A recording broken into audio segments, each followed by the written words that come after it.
Wakati dunia ikihesabu masaa machache ya kufunga mwaka wa 2025 na kukaribisha mwaka mpya wa 2026, simanzi nzito imekumba jamii ya Nyarugusu wilayani Kasulu mkoani Kigoma baada ya kupokea taarifa za kusikitisha kuhusu kifo cha kijana mmoja aliyekuwa akifahamika vyema katika jamii hiyo, alijulikana kwa jina la Papi.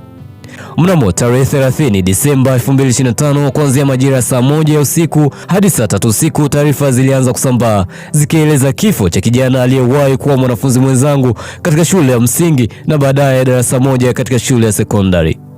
Kifo hicho kimeacha gumzo na maswali mengi, hasa kutokana na mazingira yake kuwa ya kutatanisha na kusikitisha zaidi baada ya kubainika kuwa marehemu alijinyonga mwenyewe.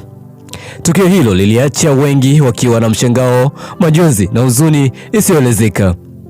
Marehemu aliyefahamika kwa jina la Papi alikuwa kijana anayependwa na wengi, hasa kutokana na kipaji chake kikubwa katika mchezo wa mpira wa miguu. Alikuwa golikipa mahiri, alijulikana kwa kuvaa na kuipenda sana namba 1, namba ambayo alitendea haki uwanjani.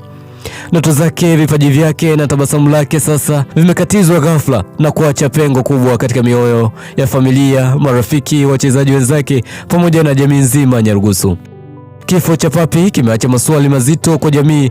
Nini kilimsukuma kijana huyo kufikia hatua hiyo? Je, kulikuwa na ishara ambazo hazikuzingatiwa? Jamii inawezaje kuwasaidia vijana wanaopitia changamoto za maisha ya kimya kimya?